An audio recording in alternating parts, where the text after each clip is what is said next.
The morning sky of the Arctic is a pale gray, evoking a feeling of cold. On an ice floe, a skinny polar bear is quietly foraging. Its fur is ragged and its belly is sunken because it has not found anything to eat for many days. It moves slowly, trying to use its sense of smell to locate traces of fish or seals. Climate change is causing the ice to melt faster, forcing it to wander farther than usual. Despite its strong instincts, the bear still cannot avoid feeling exhausted and hungry. A group of seals suddenly appears and quickly notices the intruder wandering into their feeding grounds. The bear stops and looks up, but realizes that it is at a disadvantage because of its weak physical condition. The seals let out a warning cry and begin to approach, intending to drive them away.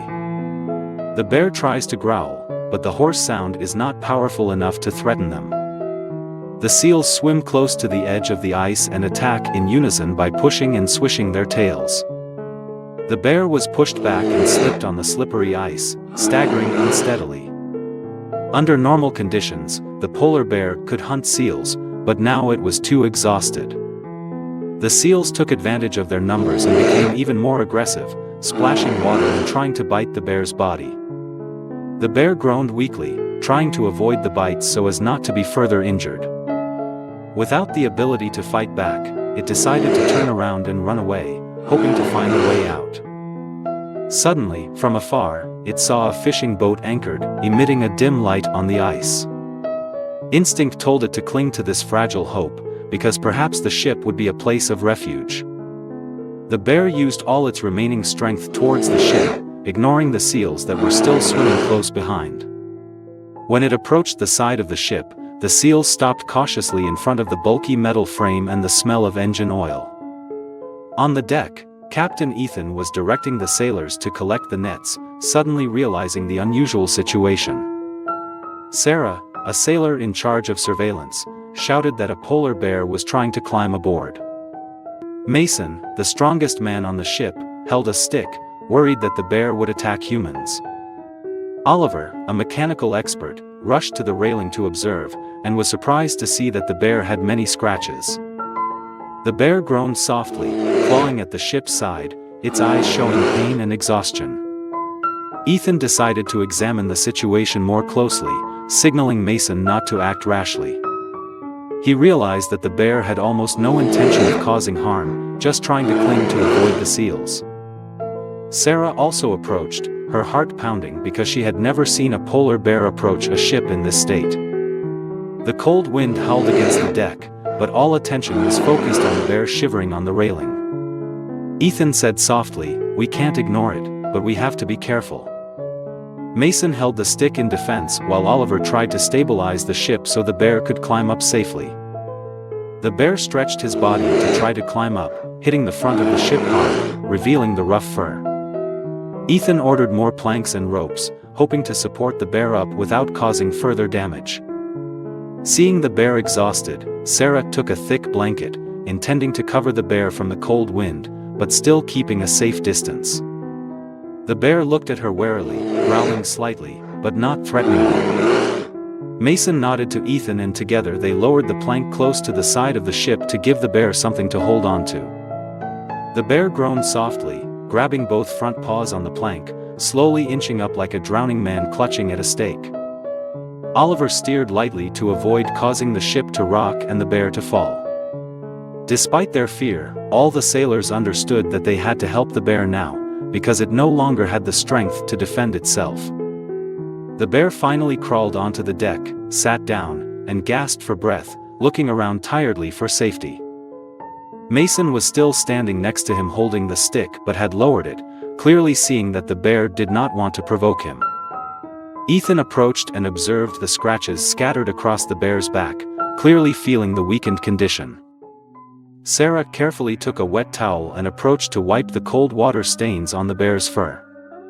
She spoke softly as she worked, hoping to calm the bear, even though she knew it did not understand human language.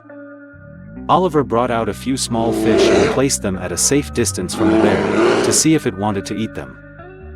The bear sniffed and touched the fish lightly, but did not eat them right away, probably still in shock.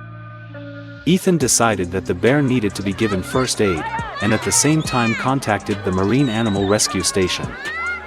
Mason immediately adjusted the radio antenna, called the bridge, and tried to catch the signal through the ice.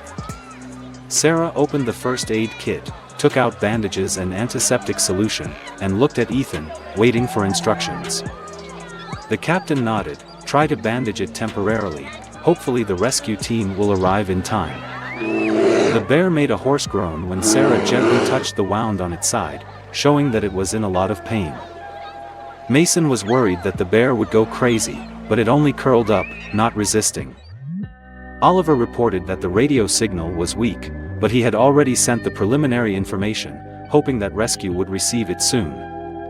Ethan told everyone to be gentle, because the bear was already tense. A strong wind blew through, making the group shiver, and the bear lost some of its fur. Sarah whispered in the bear's ear, comforting him with unconscious words of reassurance.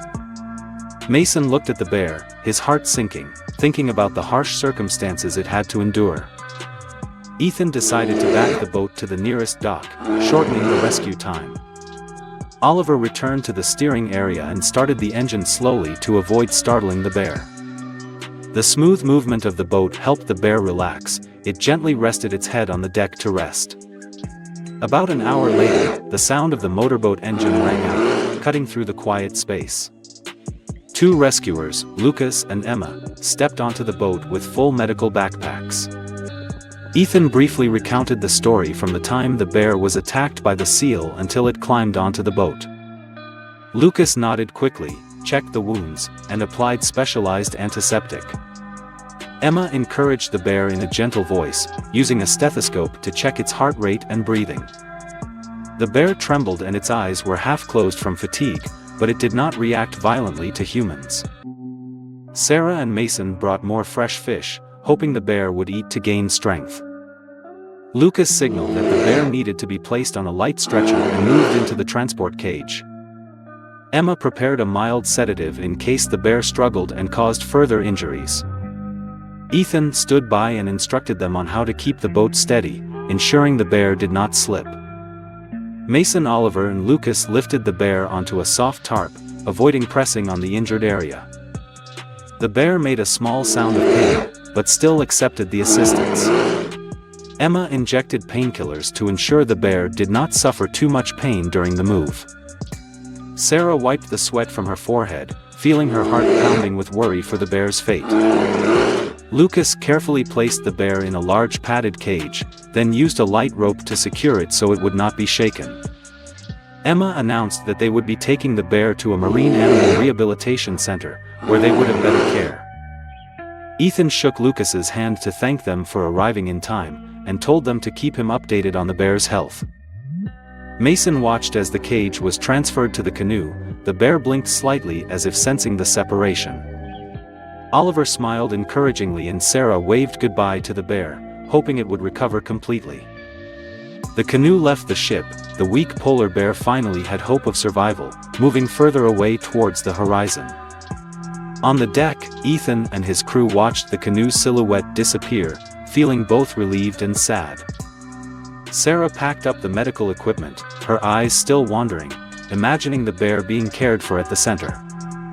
Mason put the stick down and put it away, realizing that using force was something they were lucky not to have to do.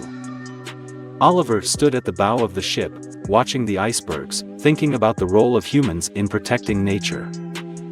Ethan turned on the intercom again to ask about the progress of the rescue team, and learned that the bear was still stable. The crew exchanged sympathetic glances, understanding that this moment was precious.